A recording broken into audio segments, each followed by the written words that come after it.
Hello, my name is RebekahDandurand, and I would like to present my final action research project based on research and evidence I started in my classroom.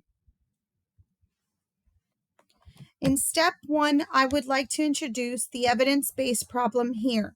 In 8th grade, I noticed my students struggled to learn and have different difficulties.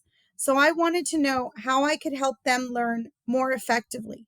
So I decided to identify and evaluate through research which teaching methods would be the most effective to help my students reach their learning goals, to show growth and achievement.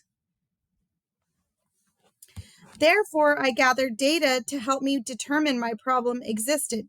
I started by reviewing my own teaching methods based on data from my previous t-test observations. When looking at this data, I reflected on the scores I received to which showed proficiency. This helped me identify that the teaching methods I had been using in class needed improvement and could be linked to my students displaying learning difficulties. Once my data showed this problem existed, I moved forward to step 2 of my research, which is to collect and organize data. This is the process where I was able to get specific and valuable feedback from my students. I collected this from a survey I created and the 5 students' interviews I conducted. I also collected data from formative and summative assessments used in my class. One of the summative assessments I collected is based on the one I created to provide students with a teaching method that focused on collaborative learning seen through group projects. In this summative assessment, I gave my students an objective, tasks, and rubric criteria, to which my students must do as a group. They are encouraged to learn, discuss, and participate together while each group member contributes to their project. Afterwards, they are graded and scored, and this histogram is based on rubrics that show their skills and criteria being met to learn the knowledge, show understanding, and communicate the information learned with our audience. Once I gathered this data, I know I needed it to make sense. This is where step 3 comes in, to interpret my data. So I started with my qualitative data that came from interviewing 5 of my students. These interviews were conducted in class, and I was able to transcribe them. Then I wrote my notes, which helped me identify similar codes from keywords and create themes based on these codes. I also explored with different sub-themes and themes. And then finally, I refined and finalized my themes down to 4 central ones: approaches to learning, methods, data evaluations, information synthesis, cognitive adaptability. Now, as for my numerical data, I was able to interpret this data by creating a pie chart from one of my formative assessments, which is a student reflection form, where I gave my students the opportunity to give feedback and identify areas for improvement, specifically asking what they needed more help with. This pie chart showed that all 12 students did want help in one area or more, which again reinforced the needs for effective teaching methods to be in place.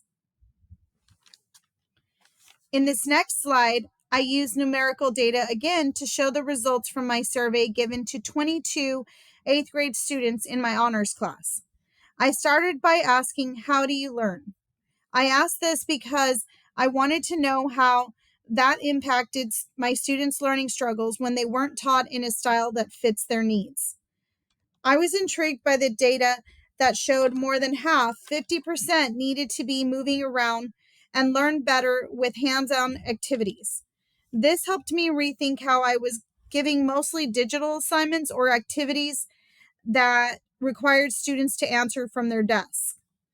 However, the visual results showed a high percentage of 45.5% that preferred learning visually. And this, I know I teach using a variety of visuals, maps, and illustrations, and I can see how this is beneficial for most of my students. This next part of my survey, I specifically targeted teaching methods and which ones were the most effective for my students' learning needs. This bar graph I created in Excel and from Google survey forms showed again that students wanted more hands-on activities and group discussions, as they ranked these as the most effective teaching methods.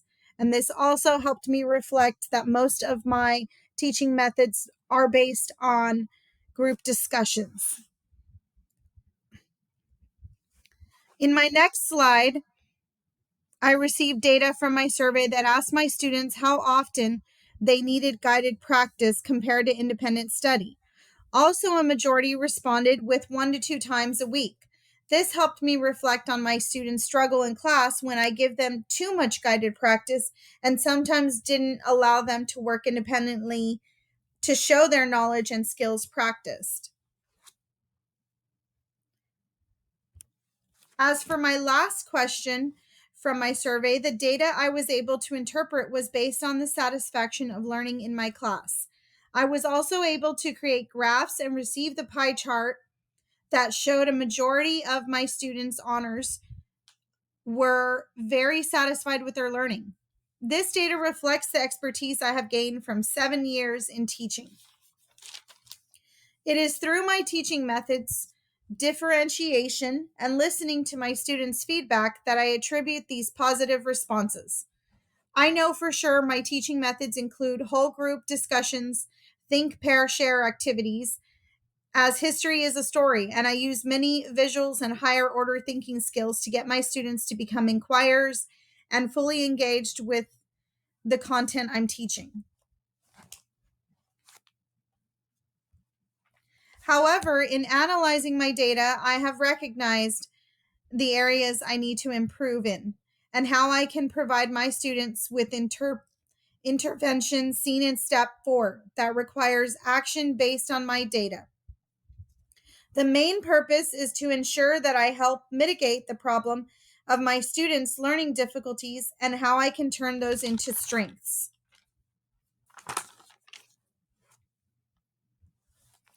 Therefore, I have created a teaching methods intervention lesson plan that targets specific teaching strategies to support my students' learning needs, starting with a few lessons from identification and understanding, differentiated and instruction techniques, practical application, assessments, and follow-ups, where I will reflect and implement ongoing strategies based on individual needs.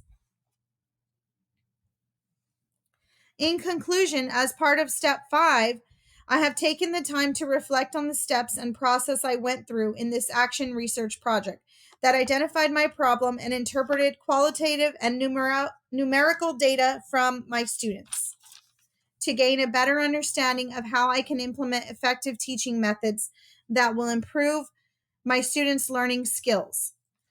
I have also recognized this will be an ongoing process that will require my regular review and adjustments to be addressed in evolving challenges regarding my students' learning difficulties and support needed.